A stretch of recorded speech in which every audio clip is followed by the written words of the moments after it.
Buenos días, mi nombre es Juan Esteban Vélez, yo soy residente de medicina interna y les voy a hablar sobre infusiones de insulinas, cuándo, dónde y por qué. Entonces, este es el derrotero. Vamos a hablar cuál es el caso clínico, un caso clínico introductorio, cuáles son las indicaciones, cuáles son las metas, cuáles son los protocolos, cuál es la transición, cómo podemos hacer una transición a insulina subcutánea después de la infusión y finalmente vamos a terminar con el caso clínico. Entonces, un paciente de 55 años con antecedentes de diabetes tipo 2 en manejo con metformina y empaglifosina que ingresa posterior a politrauma se realizó una laparotomía con resección de intestino grueso por estallido de víscera hueca. Además de esto, tuvo trauma hepático y renal asociado. Actualmente está en UCI intubado, nada vía oral y tiene una glucemia ocasional de 350. Entonces nos vamos a preguntar qué vamos a hacer en ese caso. Entonces tenemos que ver si es menos de 140 o más de 140 la glucemia al ingreso. Si es más de 140, entonces vamos a hablar que tenemos que identificar si es un diabético conocido o no. Si es un diabético conocido, debemos saber si tiene una glicada que sea en los últimos 3 meses. Si tenemos esto, pues podemos saber cómo se encuentra la enfermedad del paciente. Si no, deberíamos pedir una glicada. Y si es la primera vez que se identifican glucemias en este paciente elevadas, entonces debemos pedir la glicada para saber si es una hiperglicemia por estrés o si es un diagnóstico de nuevo y identificar cuál es el riesgo de este paciente de sufrir de diabetes en el futuro. Muy bien.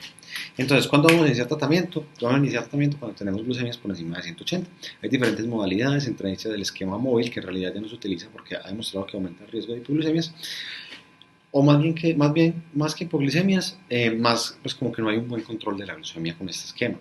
El esquema basal bolos, el esquema basal, el esquema con corrección, que es simplemente añadir corrección de insulinas a basal o bolos, y la infusión de insulina. Este es un ejemplo del esquema basal bolos. Podemos ver aquí la insulina basal y aquí la insulina en bolos, que son insulinas rápidas, insulinas de acción lenta.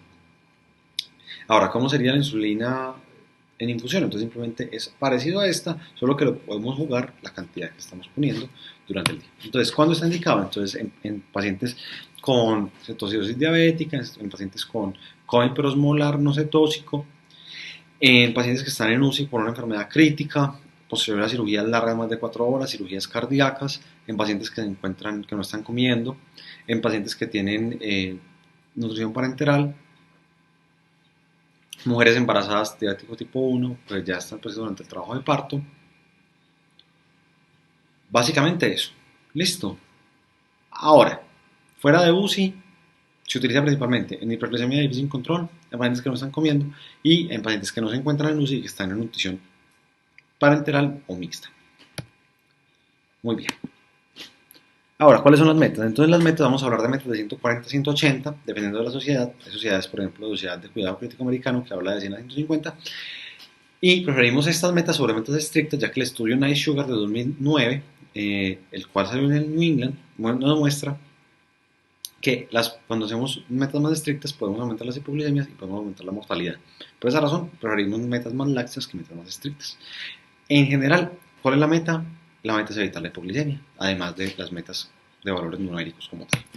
Entonces, ¿cuáles son los protocolos? Los protocolos se pueden utilizar protocolos basados en tablas o modelos computarizados. En Estados Unidos se utilizan principalmente modelos computarizados. Aquí generalmente pues, utilizamos tablas. En realidad hay estudios que han mostrado que no hay diferencia entre tablas o modelos computarizados mientras que se mantengan pues como ratios de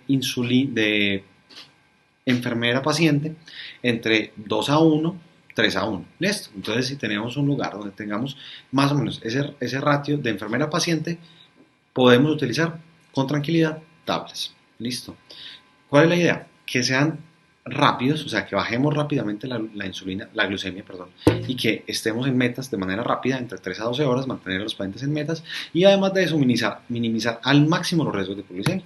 Entonces, ¿cuáles son esos componentes? Entonces, los componentes, saber cuáles son nuestras metas, identificar cuándo lo debemos utilizar, que sea manejable por una enfermera, ¿cierto? Que no requiera específicamente que haya un médico allí para poder hacer estas infusiones de insulina, que tenga dirección, que sea clara, ¿sí? Y específica con respecto a cómo subir o bajar la insulina. Debe ser seguro, ¿sí? Que tenga bajo riesgo de hipoglucemia y que haya un protocolo para el manejo de las hipoglucemias. Debe ser efectivo. El paciente debe ser llevado rápido a los niveles que nosotros deseamos. ¿Listo? Y además de eso, debemos tener un plan para pasar de infusiones a las insulinas subcutáneas. Entonces vamos a hablar sobre un protocolo que me parece que es fácil de hacer, es el protocolo de Yale, ya pues está bien sedimentado. Y entonces este es el protocolo, ¿sí? Primero tenemos que tener en cuenta que nuestro paciente, si tiene situaciones diabética o come hiperosmolar, sí requiere presencia de médico, ¿sí? Entonces en estos casos no vamos a utilizar estos protocolos, sino que ya vamos a ver en ese caso en específico qué vamos a hacer. Mientras que sea otra cosa, que no sea específicamente alguna de estas dos entidades, sí podemos utilizar este protocolo. Ahora, entonces, ¿cómo vamos a utilizarlo?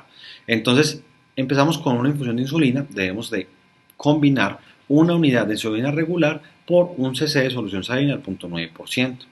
Se debe de administrar a través de bomba de infusión. ¿Listo? Bueno, como primero tenemos que hacer priming, tenemos que pasar 50 cc de la infusión antes de empezar la infusión como tal. ¿Esto por qué? Porque la insulina se pega a las paredes del tubo por donde estamos pasando la insulina. Entonces por eso se debe hacer ese priming.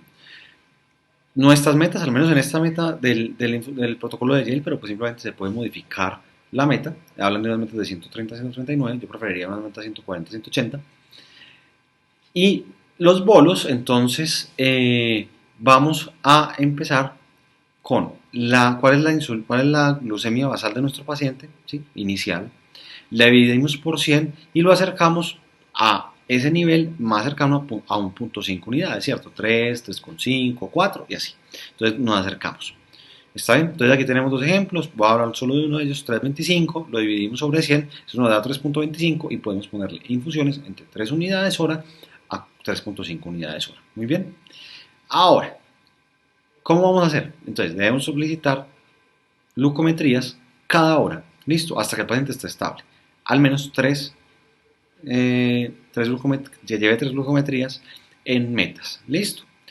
Si el paciente está hipotenso, o sea, si el paciente está en shock o cualquiera pues, de sus derivados, no vamos a utilizar métodos capilares, sino que vamos a utilizar glicemia central. Bueno, ahora, después de que llevamos 3 y está controlado, vamos a empezar a medir cada 2 horas. Listo. Hasta que esté estable por aproximadamente 12 a 24 horas. Si esto está estable, podemos utilizar ya mediciones cada 4 horas. Muy bien. Bueno, esto se puede hacer mientras que la condición del paciente se mantenga estable y no haya cambios nutricionales pues en la dieta del paciente drásticos. Listo. Si estos anteriores no ocurren, debemos de volver a empezar una medición estricta de la glucemia. Listo. Por ejemplo, ¿en qué situaciones? Si cambiamos la rata de infusión de insulina, ¿cierto? Si cambia la condición clínica del paciente, si empezamos un vasopresor, si empezamos un esteroide, si el paciente entra en terapia por diálisis o si el paciente se inicia para una nutrición parenteral total. Muy bien. Eso pues va, digamos que es la primera parte. La segunda parte es la parte de las hipoglucemias. Si tenemos glucemias por debajo de 50 debemos parar la infusión, debemos dar una ampolla de 25 gramos pues, de solución salina en este 50%, pero pues simplemente es calcular 25 gramos con la solución que tengamos de dextrosa y dar pues esa solución de aproximadamente 25 gramos, volver a chequear aproximadamente en 15 minutos y si la glucemia se encuentra por encima de 100, esperamos una hora y empezamos nuevamente la infusión, pero a un 50% de lo que estaba la infusión. Ahora, si está entre 50 a 74 la glucemia, si es sintomático, vamos a hacer lo mismo. Listo. Si es asintomático, le podemos dar algo para tomar, si tiene vía oral, por ejemplo, un jugo, ¿sí? O dar, igual le podemos dar pues, la dosis pues, de dextrosa, pero en este caso la mitad, no 25, sino 12,5. Y ya chequear la glicemia aproximadamente en 15-30 minutos. Si la glucemia se encuentra por encima de 100, esperamos una hora y empezamos la infusión al 75%. Si la glucemia se encuentra por encima de 75, vamos a identificar en las siguientes columnas que vamos a hacer. Entonces miren acá las columnas, listo, y vamos a hacer un delta de la última hora. Si estamos haciendo cada 4 horas, pues dividimos cuál fue el delta entre las 4 horas y vamos a utilizar cuánto cambia de glucemia por hora. Listo. Entonces, aquí tenemos las diferentes mediciones. Miren que está, pues si es más de 50, entre 1 a 50, por debajo a 1 a 50, de 50 a 35 o más de 35 de bajar la glucemia. Y dependiendo de esto va a cambiar el delta de la infusión.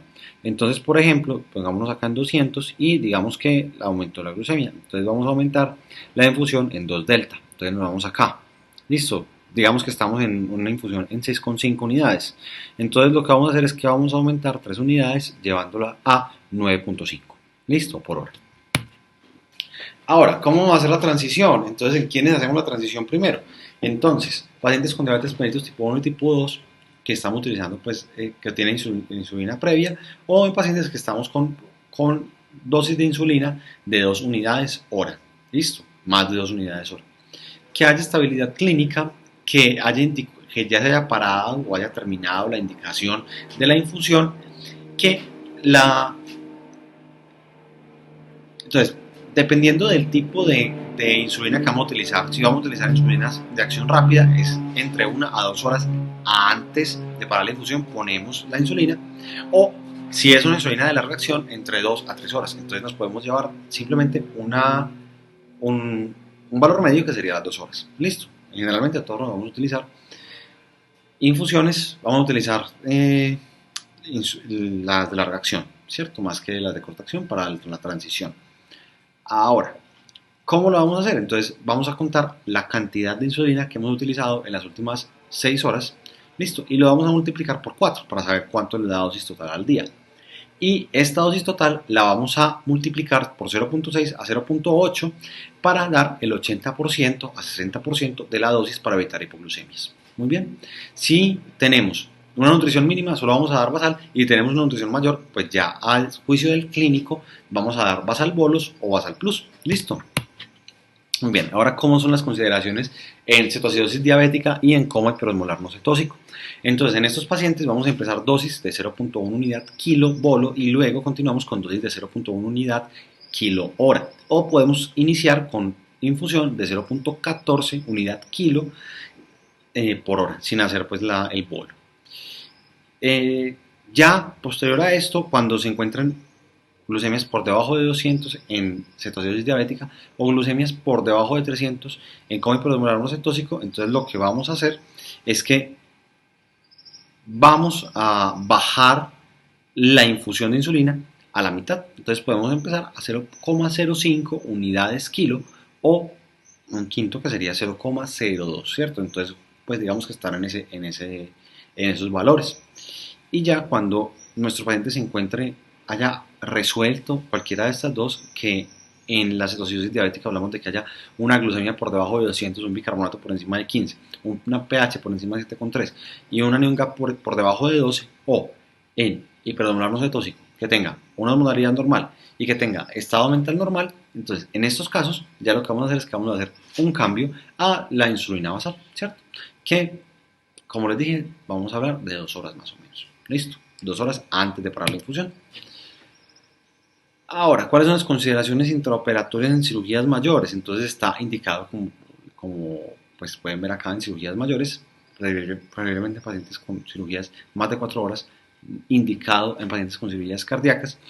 Y la idea es que además de poner la infusión, vamos a iniciar dextrosa, puede ser al 5% o al 10%, 20 cc hora en dextrosa al 10% o 40 cc hora en dextrosa al 5%.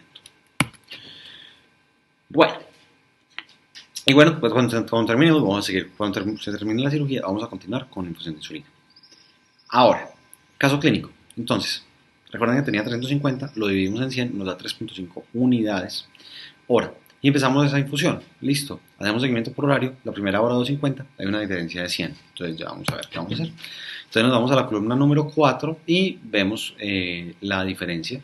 Eso nos dice que bajemos la infusión por debajo un delta, ¿cierto? Entonces, si estábamos en 3,5, entonces vamos a bajar la dosis en una unidad y la orden sería disminuir a 2,5 unidades hora. Como les digo, esto ni siquiera necesita médico, simplemente que las enfermeras se van a manejar esa infusión. Ahora, la continuación. En la siguiente semana el paciente se encuentra mejor, se ha trasladado a los generales y se inicia manejo con insulina glargina subcutánea. Entonces, ¿cómo vamos a hacer? calculamos la dosis en las últimas 6 horas, son 72 unidades. 72 por 0.8 se nos da 58 unidades basales de insulina glargina. Iniciamos 2 horas antes para suspender la infusión. Bien, las prandiales, si lo requerimos, pueden ser 4 unidades con comida o 10% de la dosis total. 5.8 que se aproxima generalmente a 6 unidades por comida. Bien. Bueno, espero que les haya servido esta charla. Estaré pendiente para cualquier duda. El doctor Alejandro me lo va a saber y que tengan un feliz día.